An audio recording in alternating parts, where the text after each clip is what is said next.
యేసు ప్రభు మన కొరకు ఆయనకు ఒక పక్క ఆయనకున్న ఆధిక్యతలు ఒక పక్కన ఉన్నాయి, ఒక పక్క మనం ఉన్నాం.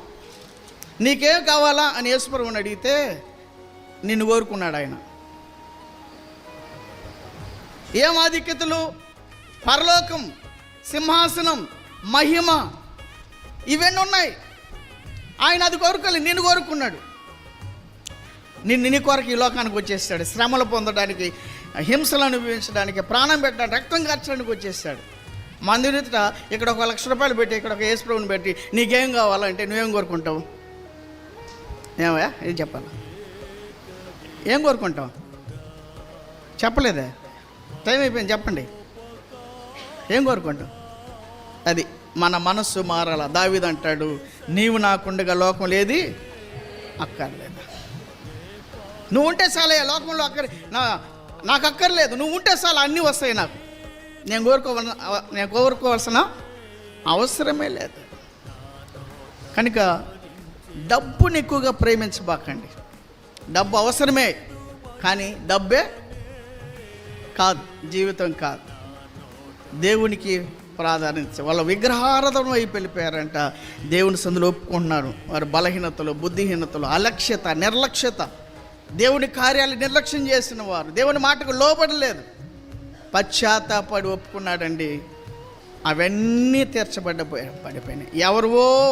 ఎవరి గురించో ప్రార్థన చేస్తున్నాడు నెహెమ్యా. నీ జీవితం ఎలాగుంది?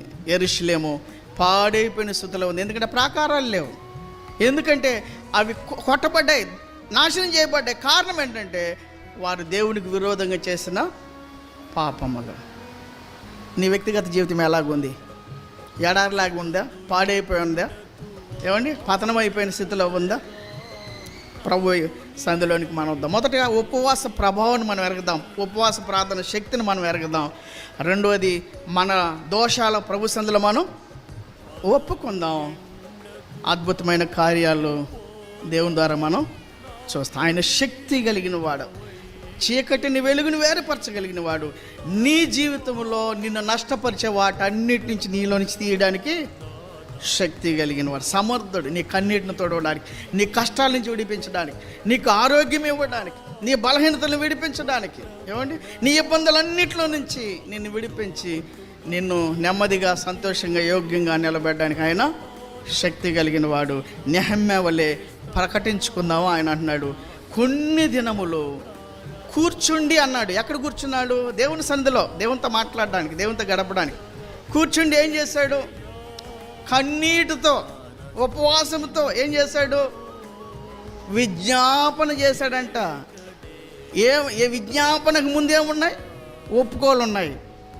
యేసు ప్రభు మన